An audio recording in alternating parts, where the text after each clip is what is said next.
What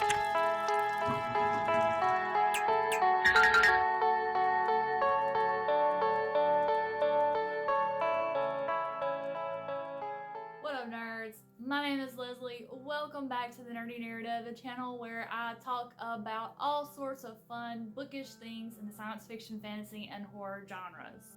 Today, I am going to bring to you my August wrap-up, which apparently, according to my notebook, is the Juggist wrap-up. I'm gonna guess I was still trying to write July when I made this page, and you know, once I started it, I was committed, I went with it, so yeah, so Juggist it is. First up I want to talk about is the One Piece manga that I buddy read with Una from the Codex Cantina. So in August, we started One Piece, which is a fantastic manga about pirates, specifically the Straw Hat Pirates. I fell in love with the series right away, and it quickly became my favorite.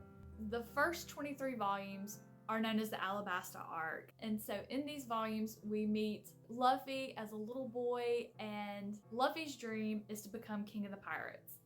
And while he's a little boy, there's a group of pirates that have kind of resided in Luffy's village for a while, and the captain of the crew is Shanks. And I love Shanks. I really love Shanks. There's just not enough Shanks in this manga, in my opinion. At least not yet. I'm hoping I get more of him later down the road, but I haven't gotten my wish just yet. It's really cute because Shanks encourages Luffy, and when Shanks and his crew finally decide it's time to move on from the village, he gives Luffy his straw hat. I want you to keep my hat safe for me. The hat becomes Luffy's treasure, and he takes it with him everywhere, and he protects it. It's really cute. This arc was amazing. During this arc, of course, we jump forward. Luffy's grown up. I want to say he's 19, and he's decided it's time to build his crew and start his adventure on the sea to become the king of the pirates. So we follow him around as he starts building his crew. It is so delightful. Absolutely loved every minute of it. Some of the people in the One Piece world have eaten what is known as devil fruit, and it gives them powers. They're all different, which I enjoy. I really like that Oda gives each of the devil fruit wielders many different attacks. Like, it's not just one or two attacks and that's it. They have all sorts of special attacks, and you don't get them all at once in the first fight. You discover the different attacks depending on the foe that the person is fighting. It's so clever. It's so hilarious. I laugh so much. I also cried. There's like 3 different occasions this arc really set my waterworks off. I love that this manga, to me, centers around friendship, loyalty, being a good person, fully committed to going after your dreams. It just has a fantastic message. It's hilarious in a funny haha way, but not a crude way. Once the Alabasta arc was complete, the Straw Hat Pirates' next adventure awaited them in Skypia. I'm not exactly sure how to pronounce it. We'll call it the Sky arc. I wasn't quite sure I was gonna like this one. It was a segue setup volume. After that, I was totally in. I'm really enjoying the difference in the 2 arcs. You know, this one's in the sky, in Heaven's Sky, and we have new foes, new friends, a new type of people. It's really interesting. It seems to be incorporating some really cool religious aspects that I'm looking forward to delving into and discovering as we continue. I can't wait to keep going. I really enjoy this series. So the very first book that I completed in the month of August is Salems Lot by Stephen King. Wow. So I rated this novel 4 stars on Goodreads. I absolutely enjoyed every minute of it. I want to say this book came out in 1975. If you were to go through and remove the TV shows that were named or the candy that some of the townspeople ate, in my opinion, you wouldn't be able to tell this book was that old. It just aged so well. It was so suspenseful. I read and watched a few reviews where people called it a slow burn, but for me, it wasn't. This book, once I started it, absolutely consumed my every thought. It's all I wanted to read. It's all I thought about reading. I enjoyed every page. You know, picking it up, you know it's a horror story, you know it's by Stephen King, you know something's gonna happen. To me, that just fed into the suspense. Like, I knew something was up, I didn't know what, so I was just looking for it in every page. And that just allowed the suspense and my enjoyment to just grow as I made my way through this story. Stephen King really took his time world building and developing the town. I mean, he did a phenomenal job building the town. Like, I could picture this town in my head, and he fleshed it out with the people. He did it so well that the town just felt familiar to me. It felt like somewhere I had been.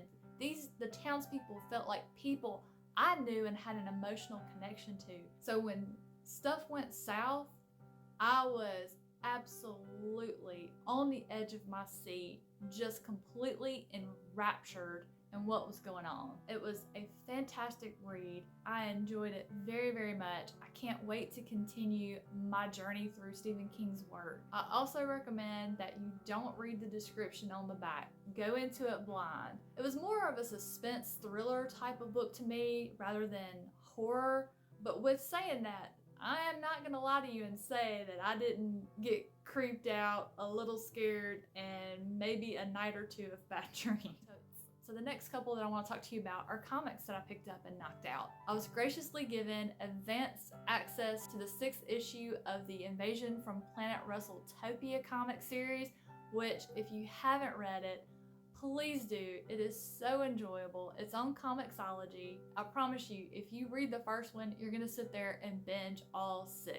Without a doubt, the most hilarious and enjoyable comic I've read this year. The artwork is beautiful. The colors are just vibrant, just extremely nostalgic from the 80s, 90s wrestling times, which is my favorite. I do hope the fellas over at Suspicious Behavior add to the series as we go. I'm also hoping they put out a graphic novel of all of them because I need a physical copy in my collection. Cross your fingers with me, guys. Send some good vibes. Let's get in the universe. I need it. So the other comic I read was Something is Killing the Children. This one gave me a very Stranger Things kind of feel. I really enjoyed the artwork. I didn't really care for the ending. Obviously, you know it's the start, you know there's going to be more volumes, it's the beginning of the story, but they didn't wind it down well enough in my opinion. It could have been done better. So as a result, since I don't have any kind of ending, I'm not really sure how I feel about it. I'm gonna need to read another volume or two to be able to form a real opinion. Not to say I didn't enjoy the beginning of the story, I just wasn't a fan of that whole chop, we're just gonna end it right here, and there was like no ending. Like, I'm good with the whole, I'm not gonna end the main premise, but throw me a little one in there and at least end that one to kind of give me a little bit of closure. Y'all know how I am about needing an ending to things, so I'm totally gonna keep my eyes open for when they get another issue out so I can scoop it up, take a look, see if I can form an opinion at that point. The next book I read is Sleepwalking by Daniel Barnett, which is book 3 in the Nightmareland Chronicles. I didn't know that arc was going to be coming down the wire for the month of August. I'm so glad that it did. Holy smokes, was that book amazing. It is my favorite read of the month of August.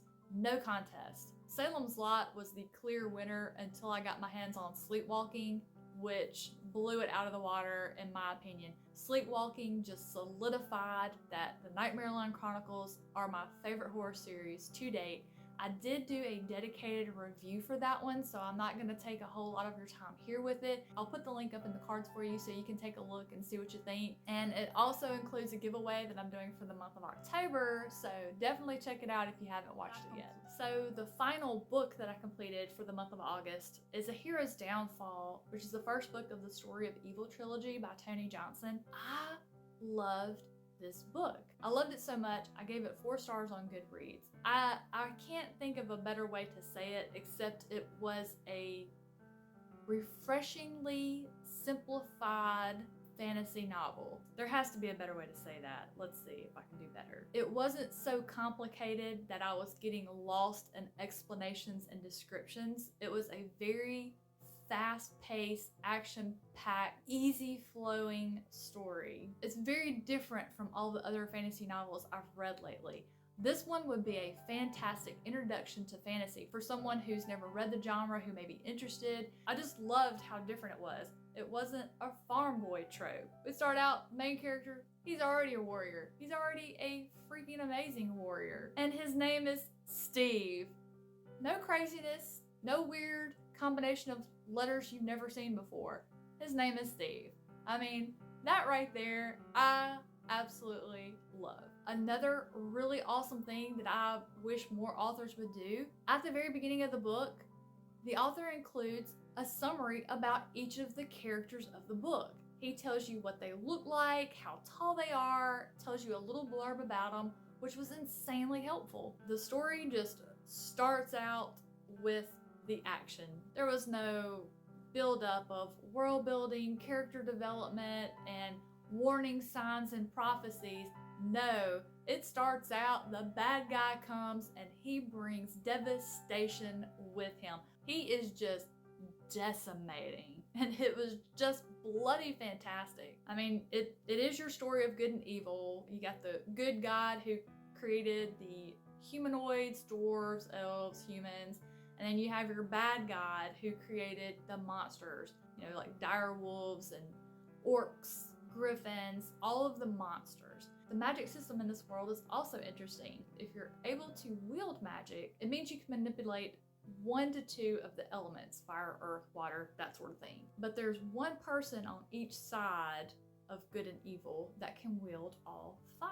So it's really cool, and it's just so neat. So the element that this dragon possesses is ice, not fire. Like, this dragon doesn't wield fire. I mean, it was so different. It was just topsy-turvy, and I loved it. I also loved how warriors are described in this story. With the warriors of this world, your character always comes first. And just another testament to how well Tony Johnson writes his characters. By chapter 4, he had already killed 2 characters that broke my heart. So in 4 chapters, he managed to write 2 characters that I was able to form an attachment to, that I was heartbroken at their death 4 chapters in. That speaks volumes to me. That says, here's a guy who's honed his craft so well that he can write a character that you instantly form an attachment to. I guess I'm just a character-driven sort of reader. Tony Johnson was not scared to kill people. There is a lot of death. A lot of death. So much so that I am now firmly convinced that fantasy authors kill more people than horror authors do. Fantastic novel.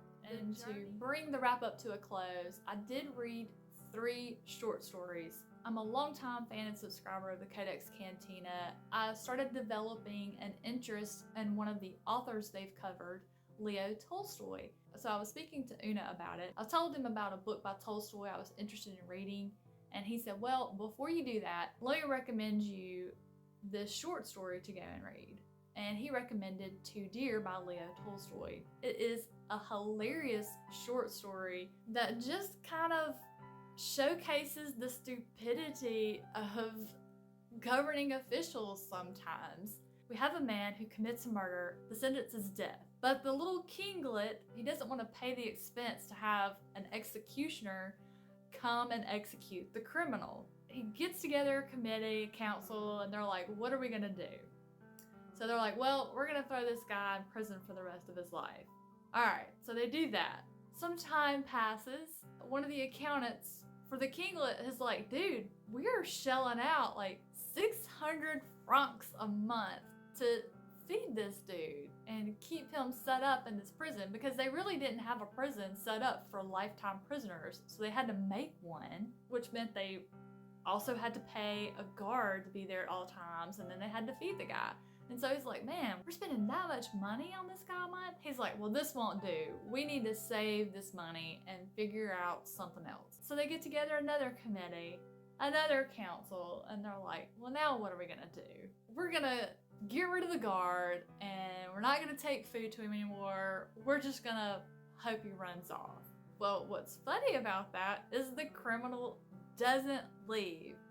He notices the guard's not bringing him his food, so he just lets himself out, goes to the palace, gets his food, and then goes back. So one of the little ministers goes down to the prison. He's like, dude, why are you still here?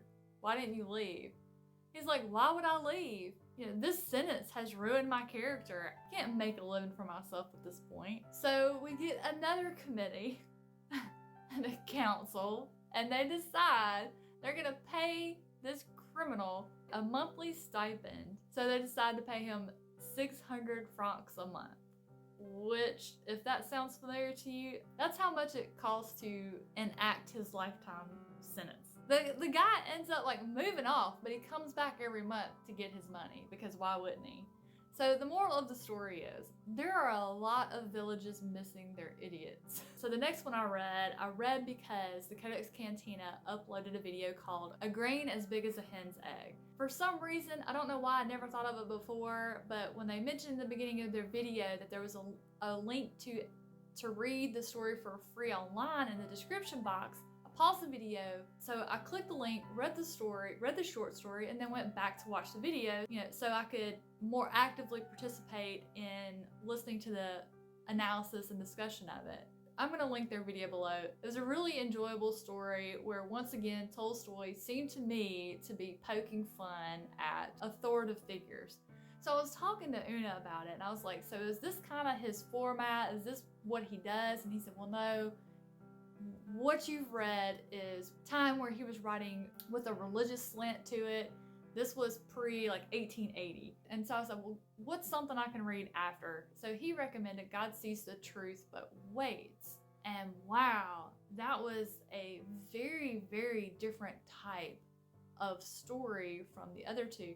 It was dark, but I still really, really enjoyed it. When a short story can just really evoke deep level thought, it's good. I might just be becoming a fan of these little literary gems. I don't know. Who am I? It was dark. You have a merchant who is described as a very happy young man. Used to be in his younger years, he was prone to drinking and kind of, getting a little out of hand, but now he's married, a merchant, and he's leaving one day, and his wife says, I had a dream, this is bad, don't go. But of course he does, and ends up getting framed for murder. Once he's framed for murder and he is sent to jail, he becomes a very, very different person. He spends so many years there. The other inmates sort of kind of are referring to him as grandfather. He's just developed a very good reputation as far as his character with the guards and the inmates there. And of course, as you can probably guess, the real murderer ends up in lifetime imprisonment with our main character. All the years that our main character is in jail, he remains faithful to God. He prays, and it just seems to me that when the real murderer finally does meet his end in jail, not at the main character's hand, then the main character dies, and it's just like, what a waste. You spent all that time praying to God who knew the truth, and as soon as he had the man there who committed the murder, who could have possibly ended up freeing our main character, then the main character dies. It's thought-provoking. I have a lot of thoughts on it. I probably have a very polarizing view on the religious aspects of that, so I won't get into those details. We want to keep stuff light and fluffy and fun here, don't we? And so that's just a brief wrap-up of all of the amazing things that I read for the month of August. I hope something I read and mentioned is something that interests you to pick it up. or if you've read some of these, I hope you enjoyed what I had to say about it. If you've made it this far and you enjoyed your experience, please consider subscribing and don't forget to hit that like button to let me know you liked what you saw. Definitely make your way down to the comments. Tell me about what you read last month. What was your favorite read of August? In the description box below, I'll have a link to the Nerdy Narrative Discord if you'd like to come get involved in some of the conversations we have going on over there. We'd love to have you. But as for me, it's time for me to get off here and go pick up a book. As for you, you have a fantastic rest of your day, and I'll see you soon.